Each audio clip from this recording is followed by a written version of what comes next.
وزیر داخلہ محسن نقوی 2 روزہ دورے پر ایران پہنچے ہیں۔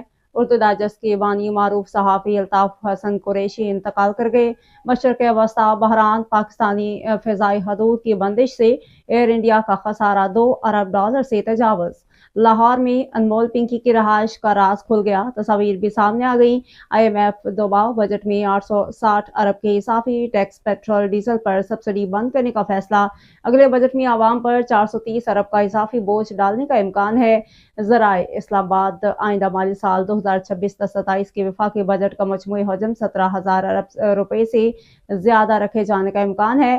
IMF کو آئندہ مالی سال کے وفاقی بجٹ میں 860 ارب روپے کے اضافی ٹیکس اقدامات اٹھانے کی یقین دہانی کرا دی گئی، جبکہ IMF کے دباؤ پر پیٹرول اور ڈیزل پر سبسڈی بھی بند کرنے کا اصولی فیصلہ کر لیا گیا ہے۔ لبنان میں حزب اللہ کے ڈرون حملے میں اسرائیلی فوج کا پلاٹون کمانڈر ہلاک۔ لبنان میں مارچ سے اب تک حزب اللہ سے جھڑپوں میں 20 اسرائیلی فوجی مارے جا چکے ہیں۔ پنجاب میں پنکی کے ساتھیوں کے خلاف آپریشن شروع، 6واں مقدمہ بھی سامنے آ گیا۔ کراچی پولیس چیف کی جانب سے دی گئی فہرست IG کو دے دی گئی ہے، جس کے بعد ملزمان کے خلاف ایکشن لیا جا رہا ہے۔ کراچی پولیس کی جانب سے دی گئی منشیات فروشوں کی فہرست IG پنجاب کو دی گئی ہے، جس کے بعد انمول پنکی کے ساتھیوں کے خلاف آپریشن شروع کر دیا گیا ہے۔ لائیو معاہدہ کرنا ایران کے مفاد میں ہے، ایران ایسا نہیں کرتا تو ان پر بہت برا وقت آئے گا، ٹرمپ نے پھر خبردار کر دیا۔ امریکہ اور اسرائیل آئندہ ہفتے ایران پر حملے کی تیاری کر رہے ہیں۔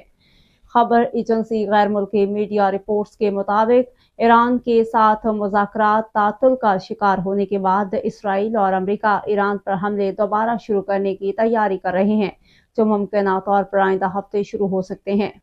رپورٹس میں امریکی حکام کا حوالہ دیتے ہوئے دعویٰ کیا گیا ہے کہ امریکہ اور اسرائیل ایران کے خلاف کارروائیوں کی اب تک کی سب سے شدید تیاریوں میں مصروف ہیں۔ رپورٹ کے مطابق ممکنہ آپشنز میں ایران کے فوجی اڈوں اور انفراسٹرکچر پر شدید بمباری، خلیج فارس میں ایران کے اہم تیل برآمدی مرکز خارق آئی لینڈ پر قبضہ اور جوہری مواد کو نکالنے کے لیے کمانڈوز کی تعیناتی شامل ہے۔